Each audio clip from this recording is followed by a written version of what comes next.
काय चालू असतं तुझ्या डोक्यात? कशाला हे असे भलते सलते चुकीचे विचार करत असतेस ग? अगं एखाद्याला हेवा वाटेल इतकी सुंदर जोडी आहे तुमची. हा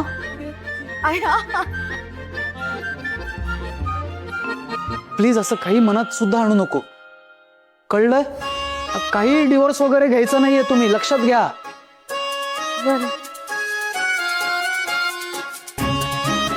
काय सुमित अंकल हे काय आहे? बरं मला सांग विराज, तू कशा करता आला होता? अरे हा ते राहिलंच नाही का? काही नाही बाबा, मी एक निर्णय घेतला होता, तो फक्त तुमच्या कानावर घालायचा होता. तो असा की उद्यापासून राधा सुद्धा प्रोडक्शन लाईनचं काम बघेल.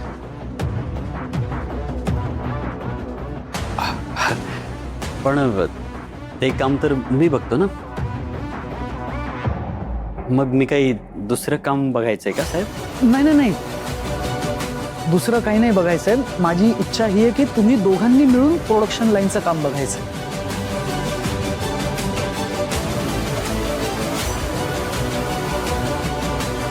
काय झालं? काही अडचण आहे का बाबा? अडचण नाही. नाही रे, अडचण तशी काहीच नाही. पण मला जरा राधाचीच काळजी वाटत होती. नाही म्हणजे आत्ताच हे सगळं घडून गेलंय, त्यात या दोघांनी एकत्र काम केलं तर दादाला थोडं अवघडल्यासारखं होईल रे. एक्झॅक्टली हेच तर दूर करायचं आहे ना आपल्याला. हे बघा, हे दोघं एकत्र काम करतील तर शंकेला कुठे जागाच राहणार नाही ना.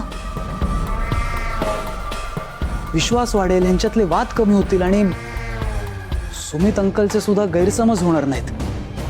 आणि सगळ्यात महत्वाचं म्हणजे सुमित अंकलकडे जो कामाचा दांडगा अनुभव आहे त्याचा राधाला सुद्धा उपयोग होईल ना. हो ते आहेच. झालं तर मग सुमित अंकल, तुम्ही प्लीज उद्यापासून तिला मार्गदर्शन करा, गाईड करा आणि थोडंसं सांभाळून घ्या. एक मिनिट आलोच. मला कळलंय राधा नकोय. मी बघतो काय करायचं ते.